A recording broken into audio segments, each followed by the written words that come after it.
நண்பர்களே, உங்களிடம் செல்வம் சேரவில்லையா? இந்த பதிவை முழுமையாக கேட்கவும். அந்த காலகட்டத்திலேயே சித்தர்கள் எப்படி செல்வங்களை பெருக்குவது என்று சொல்லியிருக்கிறார்கள். அதை ஒரு கதை மூலம் உங்களுக்கு சொல்கிறேன். ஹேஷ்டேக் சித்தர்கள் அருளிய செல்வத்தை பெருக்கும் கதை. தென்னாட்டின் தொன்மையான சித்தர் மரபில் வறுமையை விரட்டும் மகா மந்திரங்கள் பல உண்டு. அவற்றில் மிகச் சிறப்பானது ஏலம், குங்கும, பச்சை கற்பூர மந்திரம். இதன் பின்னால் ஒரு அற்புதமான கதை உண்டு. 1. காசிக்கு பயணம். வடபெண்ணை ஆற்றின் கரையில் சோழ நாட்டு எல்லையில் திருவல்லம் எனும் சிற்றூர் இருந்தது. அங்கு வேங்கிடன் எனும் ஏழை விவசாயி வாழ்ந்தான். அவனுக்கு நிலம் இருந்தது. ஆனால் மண் வளமற்று போனதால் விளைச்சல் இல்லை. கடன் வட்டிக்கு வீடு, பொருள் எல்லாவற்றையும் இழந்தான். ஒரு நாள் ஊரில் இருந்த பெரியவர் ஒருவர் சொன்னார், காசி சென்று காசி விஸ்வநாதரை வழிபட்டால் வறுமை நீங்கும். வேங்கிடன் மனைவி சீதாலட்சுமியிடம் சொன்னான், நான் காசி போகிறேன், நீ தாய் வீடு தங்கு. சீதாலட்சுமி கண்ணீர் வடித்தாள். காசி வரை நடந்து செல்வதா? பணம் எங்கே? வேங்கிடன் சிரித்தான். கால்கள் இருக்கும்போது, நம்பிக்கை இருக்கும்போது, கடவுள் இருக்கும் இடம் நடந்தே செல்லலாம். மறுநாள் காலை வேங்கிடன் ஒரு கைத்தடி, ஒரு மூட்டை, சிறிது உணவும் எடுத்து பயணமானான். 2. வழியில் சித்தர் சந்திப்பு. 5 நாட்கள் நடந்தான். உணவு தீர்ந்தது. கால் வலித்தது. 6ஆம் நாள் மாலை காவிரி கரை அருகே ஒரு பெரிய ஆலமரத்தடியில் இளைப்பாறினான்.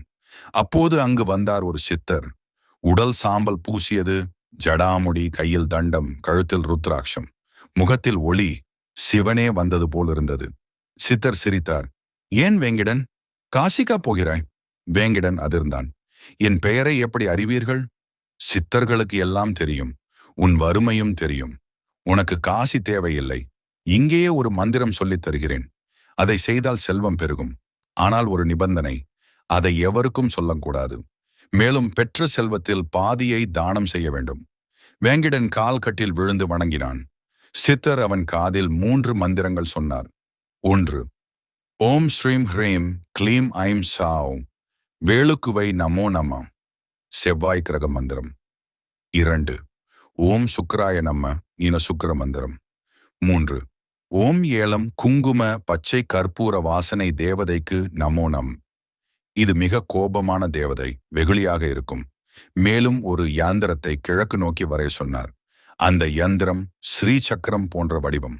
தினமும் காலை 6 மணிக்கு சூரிய உதயத்தில் வீட்டின் கிழக்கு மூலையில் உட்கார்ந்து 108 முறை இந்த மந்திரங்களை சொல்லு.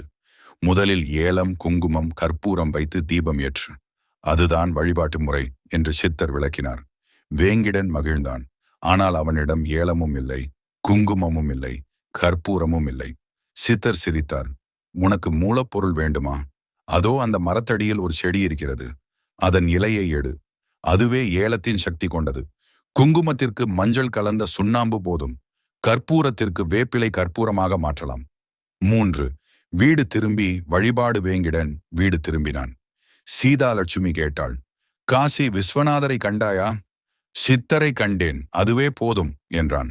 அன்று முதல் ஒழுங்காக வழிபாடு செய்யத் தொடங்கினான். ஆனால் 3 மாதம் வரை பலன் இல்லை. வறுமை விடவில்லை. ஒரு நாள் இரவு சித்தர் கனவில் தோன்றினார். நீ சந்தேகப்படுகிறாய். மந்திரம் வேலை செய்யும். ஆனால் முதலில் உன் மனதில் இருக்கும் வறுமை எண்ணத்தை அழி. நான் ஏழை என்று நினைத்தால் அதுதான் பெரிய குறை. நான் செல்வந்தன் என்று எண்ணு. வேங்கிடன் அந்த ஆலோசனைப்படி தினமும் காலை எழுந்ததும் நான் லட்சுமியின் புத்திரன் என்று 3 முறை சொல்லிக் கொண்டான். 1 மாதம் கழித்து அவன் நிலத்தில் ஒரு கிணறு தோண்டிய போது புதையல் கிடைத்தது. ஆனால் அது சில நாணயங்கள் மட்டுமே. ஆனால் அந்த நாணயங்கள் மாய நாணயங்கள்.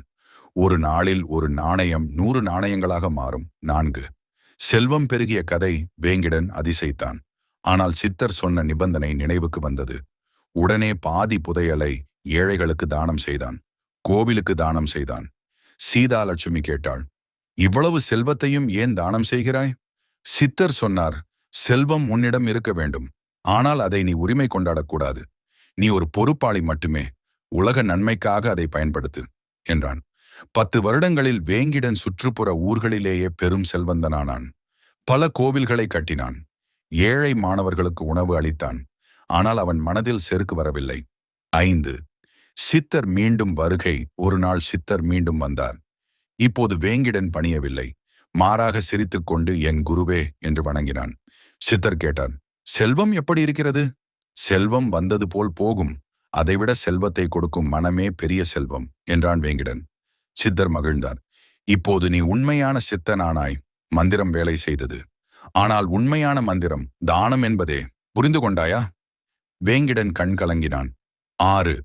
முடிவுரை. வேங்கிடனின் கதை தென்னகம் முழுவதும் பரவியது. ஏலம், குங்குமம், பச்சை கற்பூர வழிபாடு செல்வத்தை ஈர்க்கும் மகா மந்திரமாக மக்களால் கொண்டாடப்பட்டது.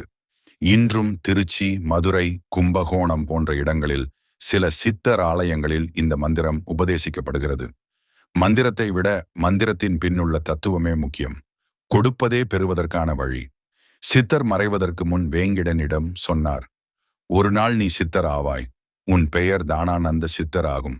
பின் தலைமுறையினருக்கு நீ உபதேசிப்பாய். செல்வம் என்பது குவிப்பதில்லை, பகிர்வதே.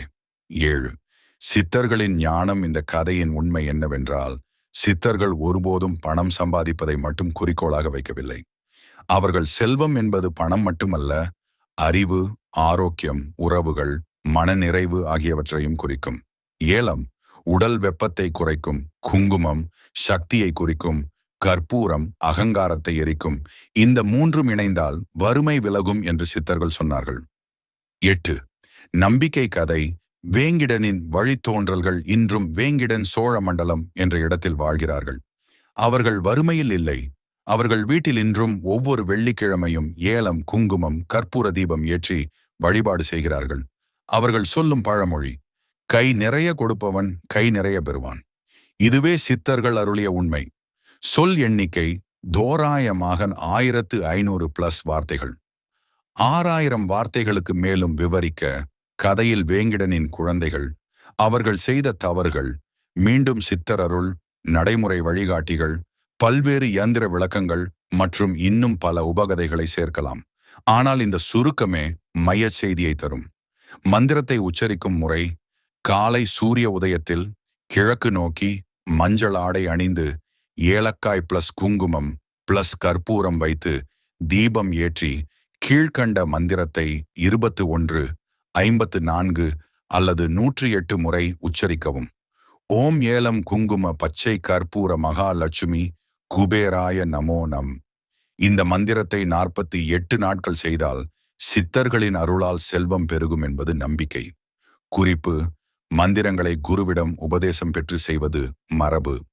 இங்கு தரப்பட்டுள்ளது ஒரு கதைக்காக மட்டுமே. உண்மையான சித்தர் மந்திரங்கள் குருமுகமாகவே பெறப்பட வேண்டும். செல்வம் பெருகட்டும், வளம் பெருகட்டும். சித்தர்களின் அருள் எப்போதும் உங்களுடன் இருக்கட்டும்.